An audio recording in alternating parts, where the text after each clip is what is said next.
Hello दोस्तों, मैं आपका दोस्त शांतनु। आज मेरा साइंस का एग्ज़ाम है, जिस कारण आज मैं अपना स्टडी आप लोगों को शेयर करूँगा, मैं कैसे पढ़ता हूँ। तो मैं अभी अपने छत पर हूँ, सबसे पीछे वाले रूम में। यहाँ पे जनरली कोई आता नहीं है। ओके, चलिए। तो सबसे पहला मेरा चैप्टर है लाइफ प्रोसेस, जो कि मुझे सबसे ज़्यादा मुश्किल लगता है। तो सबसे पहले मैं इसे पढ़ूँगा।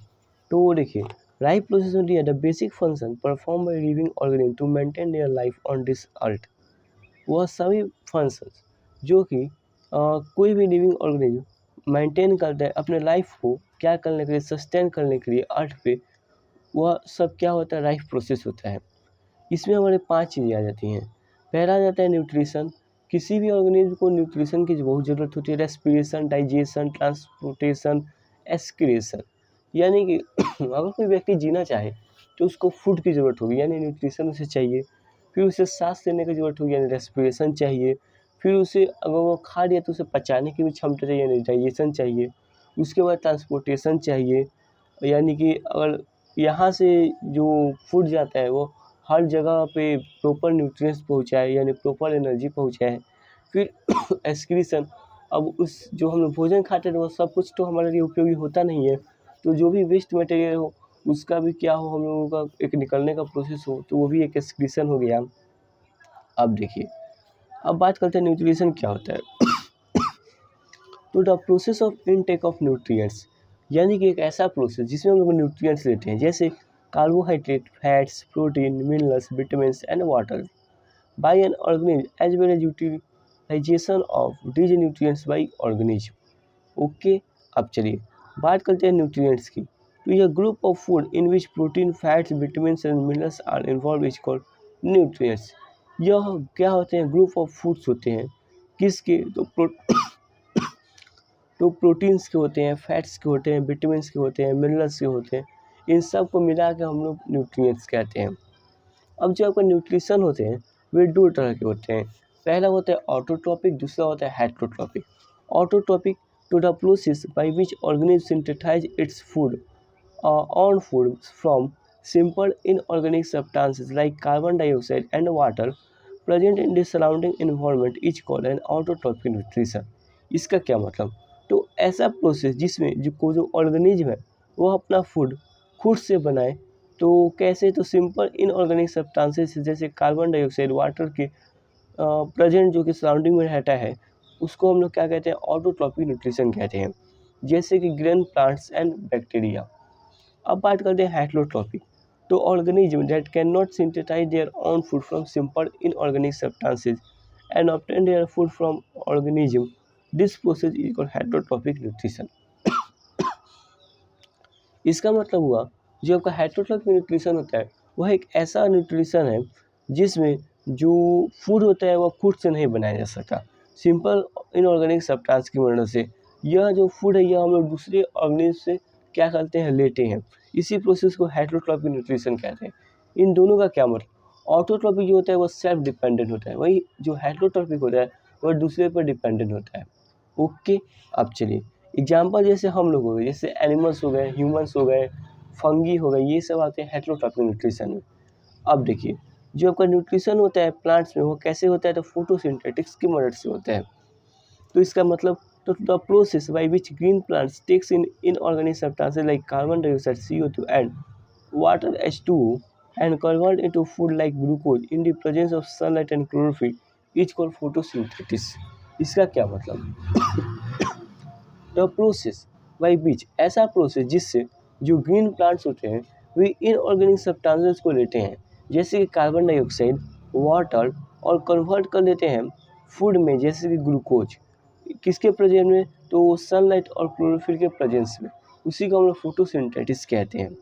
एक बार और, the process by which green plants like in organic substance, the process by which inorganic substances like carbon dioxide and water and convert into food like glucose in the presence of sunlight and chlorophyll, in the presence of sunlight and chlorophyll is called photosynthetics। Okay, oxygen gas इसमें क्या होता है, photosynthesis इसमें release होता है। इसका chemical formula होता है C6CO2 + 12H2O। यानी 6 कार्बन डाइऑक्साइड का मॉलिक्यूल, 12 वाटर का मॉलिक्यूल। जब इसके साथ क्लोरोफिल और सनलाइट मिलता है तो यह बनता है 6CH12O6, यानी कार्बन का 6 मॉलिक्यूल, हाइड्रोजन का 12 मॉलिक्यूल और ऑक्सीजन का 6 मॉलिक्यूल। फिर 6 + 6 H2O + 6 H2O, 6O2 + 6 H2O। Okay, अब देखिए जो फोटोसिंथेसिस होता है उसमें कुछ कंडीशन है जो कि बहुत ज़्यादा ज़रूरी है। तो इसमें 4 कंडीशन दिया है। पहला दिया है सनलाइट, दूसरा दिया है क्लोरोफिल, तीसरा दिया है कार्बन डाइऑक्साइड एंड चौथा दिया है वाटर। पहला आप लोगों को दिया है सनलाइट, दूसरा क्लोरोफिल, तीसरा आपका दिया है कार्बन डाइऑक्साइड एंड चौथा दिया है सनलाइट दिया है वाटर। अब देखिए जो फोटोसिंथेसिस होते हैं वह 3 स्टेप्स में होते हैं। पहला होता है एब्जॉर्प्शन, दूसरा होता है कन्वर्सन एंड तीसरा होता है रिडक्शन। एब्जॉर्प्शन किसका होता है? टू लाइट एनर्जी का होता है। तो किसके द्वारा? तो क्लोरोफिल के द्वारा। कन्वर्सन किसका होता है? टू लाइट एनर्जी का होता है केमिकल एनर्जी में कन्वर्सेशन या चेंज। तो जो लाइट एनर्जी होता है वह चेंज हो जाता है केमिकल एनर्जी में और स्प्लिट हो जाता है वाटर मॉलिक्यूल्स किसमें? तो हाइड्रोजन और ऑक्सीजन में। रिडक्शन किसका होता है? तो कार्बन डाइऑक्साइड का होता है। तो कैसे? तो hydrogen to form carbohydrates like glucose. Okay, अब चलिए अगला क्वेश्चन पूछ रहा है where do plants get each of the raw material required for photosynthesis. तो देखिए इसके answer the process of photosynthesis required 2 materials, यानी जब फोटोसिंथेसिस होता है तो उसमें 2 चीज़ें बहुत ज़रूरी होती है। पहला हो जाता है कार्बन डाइऑक्साइड एंड दूसरा हो जाता है वाटर। ओके, कार्बन डाइऑक्साइड क्या होता है? तो the green plants take carbon dioxide from air to stomata. जो ग्रीन प्लांट्स होते हैं वे कार्बन डाइऑक्साइड लेते हैं तो किसके द्वारा? तो स्टोमाटा के द्वारा। वाटर, तो water required for photosynthesis absorb by roots from soil. अब जो वाटर है वो भी फोटोसिंथेसिस में ज़रूरी है। क्यों? तो यह रूट्स यह ऑब्जॉर्व होता है कहाँ से? तो सॉइल। रूट्स क्या करते हैं? ऑब्जॉर्व करते हैं सॉइल से। ओके, अब देखिए अब बात करते हैं स्टोमाटा क्या होता है। तो देखिए ये टीनी पोर्स होता है जो प्रेजेंट होता है सरफेस के रिब्स पे। क्या होता है? तो टीनी पोर्स होता है जो प्रेजेंट होता है आपके सरफेसेस के रफ पे। आपके जो स्टोमाटा होते हैं ओपन स्टोमाटा भी होता है, क्लोज स्टोमाटा भी होता है। ओके, अब देखिए जब क्लोज होगा तो वो ऐसे रहेगा, ओपन रहेगा तो वो ऐसे रहेगा। ओके, अब चलिए अब देखिए और ये रेस्पॉन्सिबल होते हैं किसके? तो गैसियस एक्सचेंज के। यह और देखिए और भी है surrounded by a pair of guard cell. अब जो चारों तरफ जो गार्ड सेल का सराउंडेड होता है जो कंट्रोल करता है ओपनिंग और क्लोजिंग को स्टोमाटा के। एक बार और surrounding by a pair of a guard cell which control opening and closing of stomata. जो सराउंडेड होता है गार्ड सेल का, पेयर ऑफ गार्ड सेल का, वह प्रोटेक्ट करता है ओपनिंग और क्लोजिंग को किसका? तो स्टोमाटा को। ओके, अब देखिए जो water flow into guard cell, अगर वाटर गार्ड सेल के अंदर चला गया तो स्टोमाटा क्या होगा? ओपन। और water flow out of guard cell तो स्टोमाटा क्या हो जाएगा? बंद हो जाएगा। वाटर अगर अंदर चला गया, वाटर फ्लो इनटू द किस में? तो guard cell. Water flow into the guard cell is called आपका क्या हो जाएगा? जो स्टोमाटा होगा वह क्या हो जाएगा? ओपन। हाँ, ओपन हो जाएगा। और जो आपका वाटर है अगर वो आउट हो गया सेल से तो क्लोज हो जाएगा। चलिए अब बात करते हैं जो आपका न्यूट्रिशन होता है एनिमल्स में वो 3 तरह का होता है। पहला होता है सेप्लोफाइटिक, दूसरा होता है पैरासाइटिक और तीसरा होता है हॉलोजोइक। सेप्लोफाइटिक का मतलब क्या होता है? तो in this the organism obtains it's nutrition from decaying organic matter of the dead plants and animals. यह एक ऐसा प्रोसेस है जिसमें जो एनिमल्स होते हैं या जो ऑर्गेनिज्म होते हैं ये अपना न्यूट्रिशन कैसे रिटर्न करते हैं? तो जो भी सड़ा गला डेड डिकेइंग सामान होता है उसकी मदद से ये अपना फूड ऑब्टेन करते हैं। एक बार और इन the organism in this the obtained of food obtain its nutrition from decaying organism metal of the dead plants and animals। जैसे एग्जाम्पल हो गया आप लोगों का फंगी। ओके, अब देखिए फिर ये पैरासाइटिक न्यूट्रिशन क्या होता है? तो in this organism obtain food from the body of another living organism without killing it. अब देखिए, पैरासाइट का न्यूट्रिशन एक ऐसा न्यूट्रिशन है जिसमें जो ऑर्गेनिज्म होता है वो दूसरे पर तो डिपेंड होता है, लेकिन उससे वो न्यूट्रिशन लेता है उसको बिना मारे। जैसे कि राइस, यानी आपका जो ढील होता है बाल में वो, और टिक्स। ओके, अब चलिए होलोजोइक न्यूट्रिशन का क्या मतलब।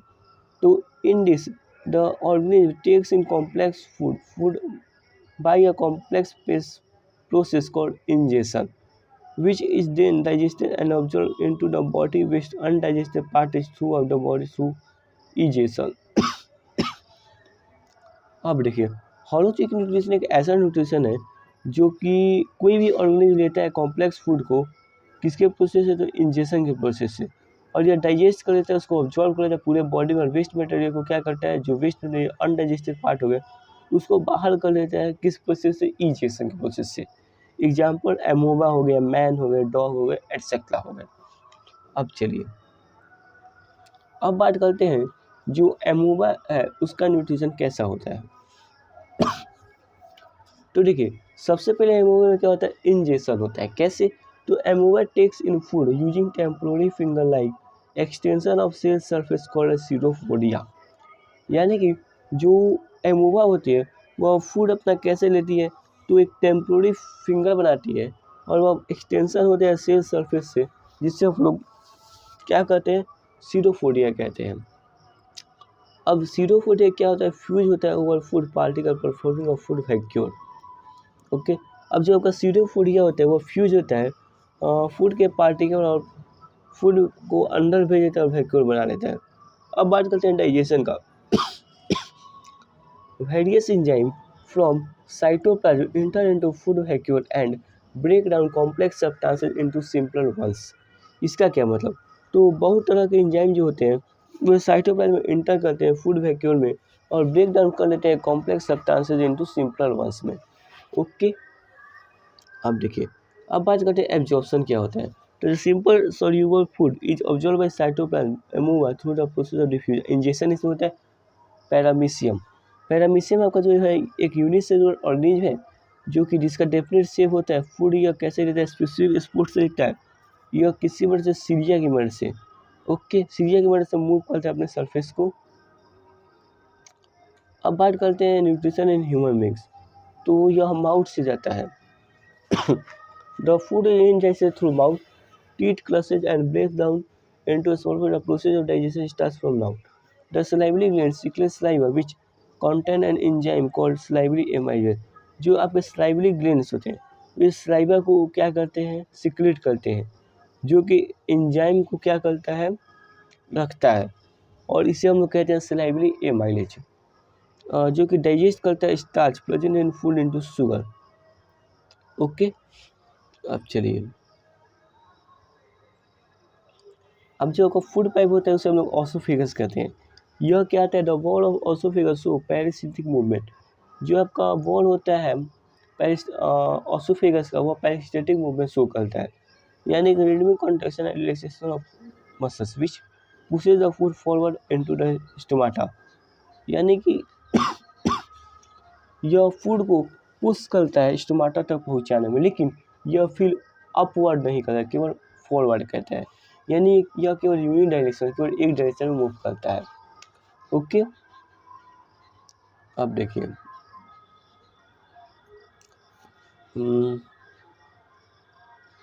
Small intestine.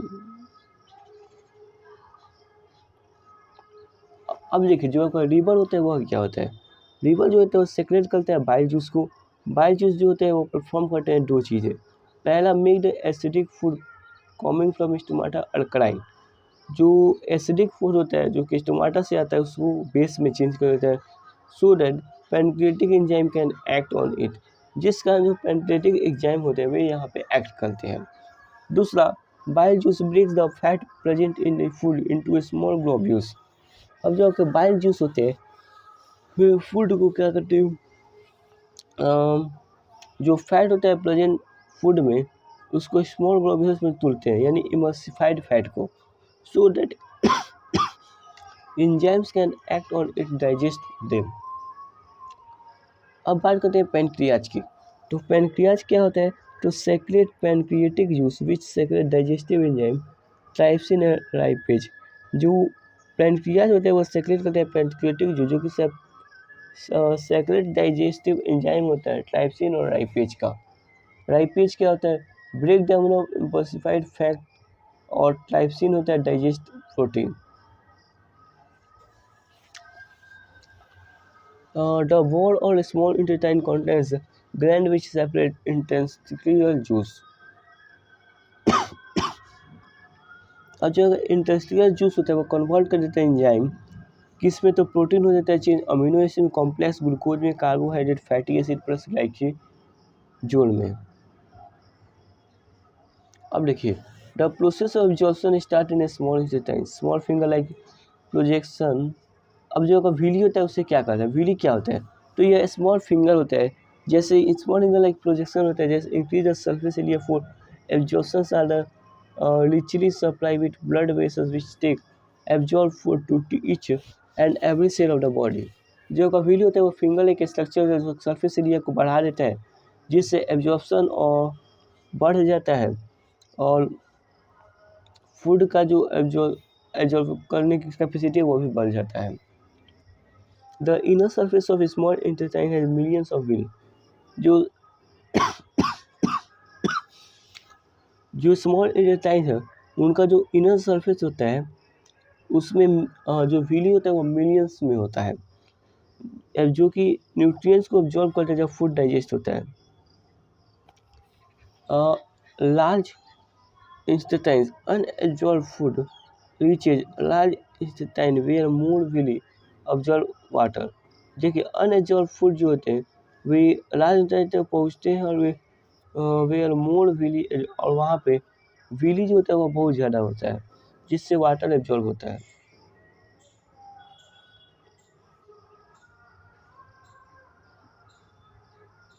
अब देखिए anus, list of undigestive food is remove from anus.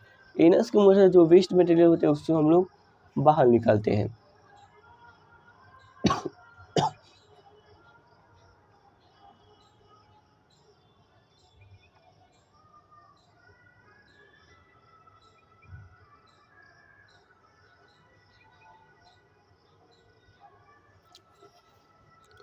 अब बात करते हैं रेस्पिरेशन की। तो the process of releasing energy from food is called respiration. ऐसा प्रोसेस जिसमें जो फूड होता है वो रिलीज हो एनर्जी फूड की मदद से, उसको हम रेस्पिरेशन करें। The process of energisation takes place inside the cell of the body. जो रेस्पिरेशन होता है वो किसी भी सेल के अंदर होता है। हाउ एनर्जी रिलीज, जो एक्सप्रेशन होता है उससे एनर्जी कैसे रिलीज होता है, वो कैसे स्टोर होता है। तो the energy release expression in दो form, in the form of ATP and adenosine diphosphate। Energy release respiration is used to make ATP from ADP and inorganic phosphate। यानी कि ADP plus phosphate plus energy is equal to ATP। तो क्या ADP phosphate plus energy is equal to ATP। और देखिए दूसरा दिया है when the cell needs energy then ATP can be broken down using water to release energy. अब जो आपके सेल होते हैं उनको जब एनर्जी चाहिए तो जो आपका ATP होता है वो ब्रेक डाउन हो जाता है, वाटर का यूज करके रिलीज करते हैं एनर्जी को। यानी कि ATP is equal to ADP plus phosphate plus energy. Okay, the energy equivalent to 30.5 kilo joule per mole is release in this process. जो एनर्जी होता है वह 30.5 किलो जूल मोल रिलीज होता है इस प्रोसेस में। अब जो अगर रेस्पिरेशन होता है दो तरह के होते हैं, पहला होता है एरोबिक रेस्पिरेशन, दूसरा होता है एनाएरोबिक रेस्पिरेशन। एरोबिक रेस्पिरेशन जो कि ऑक्सीजन के प्रेजेंट में होता है, इनऑर्गेनिक जो ऑक्सीजन प्रेजेंट में नहीं होता है।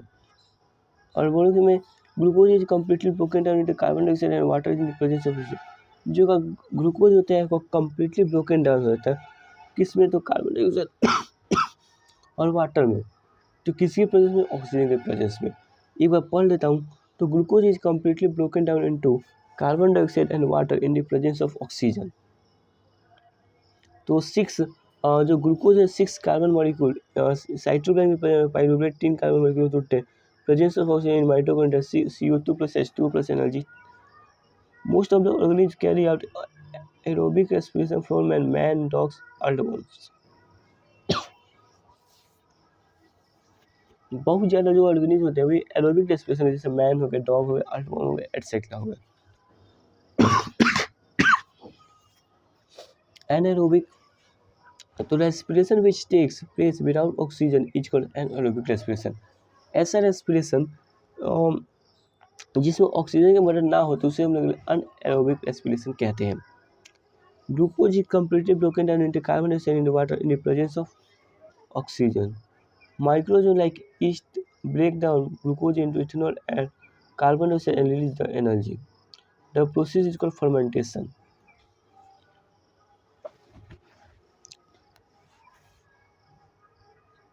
Anaerobic respiration takes place in our muscles during physical exercise.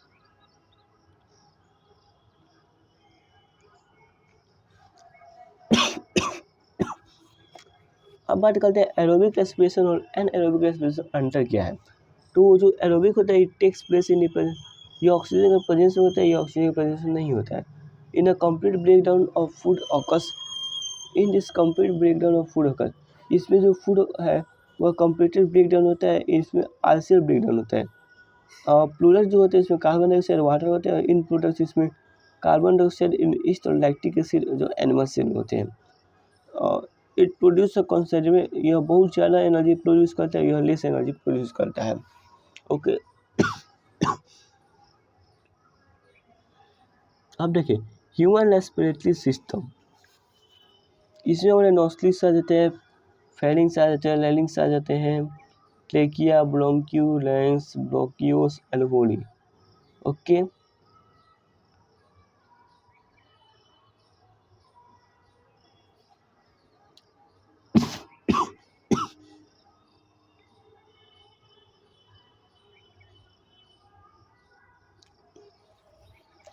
अब जो आपका लिप्स होता है उसमें रेस्पिरेशन किसकी मदद से होता है, स्टोमाटा की मदद से होता है। और जो ग्रीन स्टीम होते हैं उसमें रेस्पिरेशन होता है थ्रू स्टोमाटा ही, और जो वुडी स्टीम होता है उसमें रेस्पिरेशन होता है थ्रू लेंटिक्यूल। ओके अब देखिए during the day CO2 generated during respiration is use of photosynthesis. दिन में CO2 क्या होता है, रिलीज होता है, यह जनरेट होता है और उसकी वजह से फोटोसिंथेसिस होता है। Hence there is no CO2 release, instead oxygen release in the major event time. और नाइट में फोटोसिंथेसिस नहीं होता है क्योंकि CO2 elimination in the major exchange between two. Okay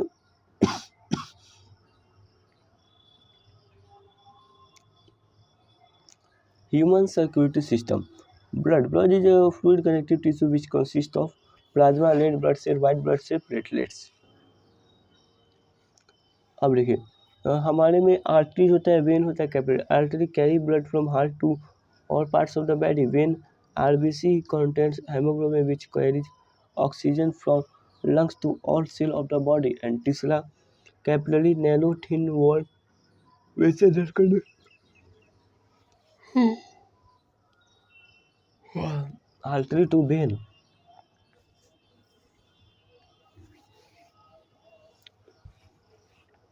अब बात करते हैं ह्यूमन हार्ट का। तो human heart blood around the body it is triangular in shape and roughly the size our approach first. Human heart has four chambers. The upper two chambers are called atrium and lower called ventricle. These chambers are separated by the partition called septum. Valves present inside the heart present in the backflow of blood.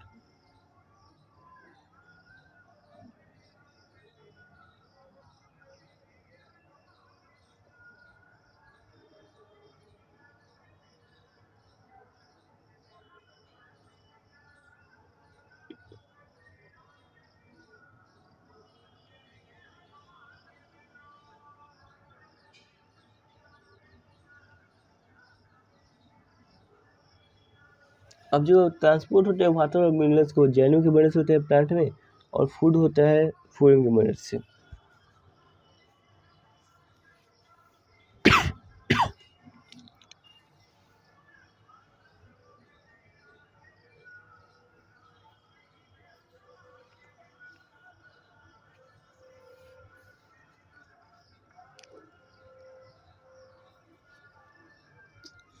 अब बात करें xylem और phloem में क्या अंतर है।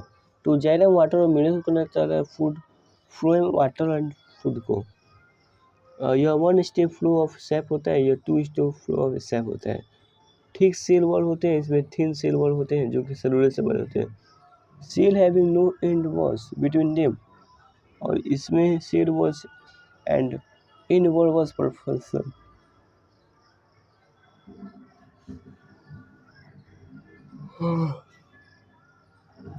क्या differences हैं ट्रांसपोर्ट के मटेरियल्स ऑफ जाइलम और फ्लोएम के। तो देखिए, जो जाइलम होता है वो ट्रांसपोर्ट करता है वाटर्स और मिनरल्स को, फ्लोएम फूड को। It only transport in upward, यह केवल ऊपर की तरफ जाता है, यह दोनों तरफ जाता है।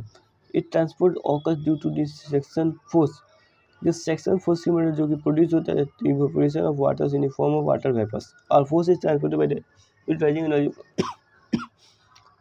From the ATP. यह होता है फ्लोएम का। Food is transported by utilising energy from ATP. Food transport होता है एनर्जी को यूटिलाइज करके, किस फॉर्म में, तो एटीपी का फॉर्म में।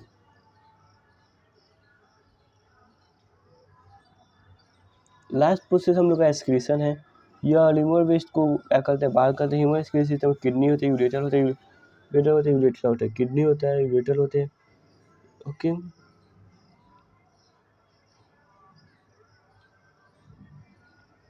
Name the nitrogenous waste that is remove from the blood is called our kidney, urea. Excretion in plants, gaseous waste go through the stomata, lenticular solid liquid waste go through seeding of leaves in the form of gum and resins in the nephron क्या होता है, filtration unit होता है kidney के। Nephron है जो cup shape structure for upper end core Bowman's capsule. Nephron जो होता है वो कप शेप का स्ट्रक्चर होता है, अब ऊपर से किसी भी एंड के, तो उसको ब्रोमिन्स कैप्सूल कहते हैं। Okay, bye bye.